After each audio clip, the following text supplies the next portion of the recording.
20 anni, è il più giovane laureato d'Italia. Studente trovato morto,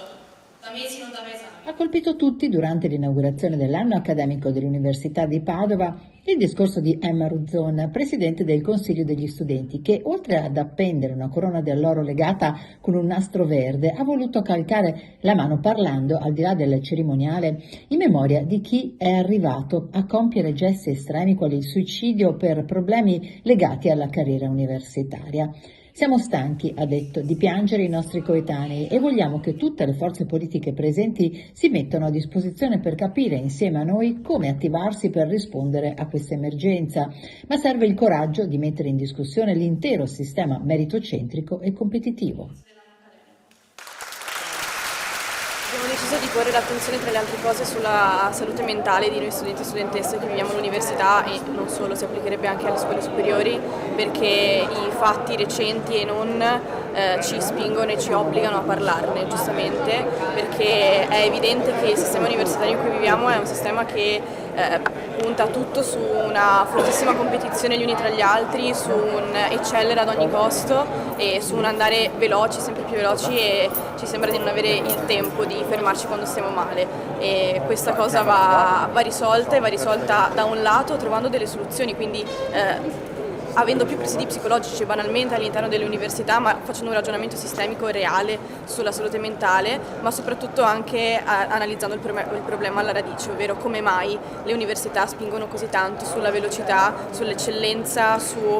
sempre maggiori crediti da conseguire in poco tempo, non andare fuori corso, e chiederci se è un qualcosa che le università richiedono per il benessere di noi studenti, o piuttosto magari per avere una nomea migliore o per salire nei ranking internazionali. Sono tutte domande che ci dobbiamo porre alla luce di quello che sta accadendo. Avete dei dati su questa situazione di malessere, magari con gesti gravi? Purtroppo è impossibile non citare quello che è successo recentemente alla IULM a Milano. È stato un atto inequivocabile, una studentessa che si toglie la vita all'interno della sua stessa università durante il periodo della sessione d'esami, scrivendo una lettera al rettore. Più chiaro di così il segnale d'allarme non c'è, ed è nostra responsabilità, nostra come studenti, ma non solo, di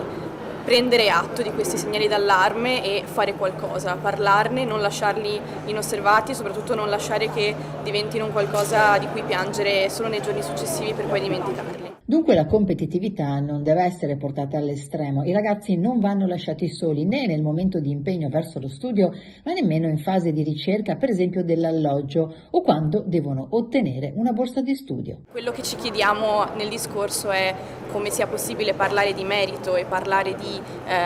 una condizione teorica per cui se vuoi puoi, nel momento in cui ci sono studentesse e studenti che partono da condizioni molto più svantaggiate e non hanno diritto a qualcosa che è sancito costituzionalmente, ovvero avere una borsa di studio quando si è in condizioni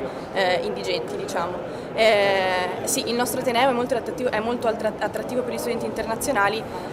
Gli studenti internazionali vengono volentieri a Padova. Bisogna garantire agli studenti internazionali, come a tutti gli altri studenti, una volta arrivati a Padova, di essere non solo accompagnati, ma banalmente di trovare un alloggio. È un altro dei problemi enormi che abbiamo vissuto a Padova sia quest'anno che l'anno precedente, perché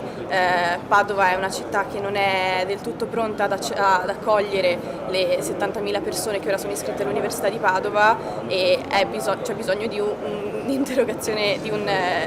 ragionamento strutturale su questo.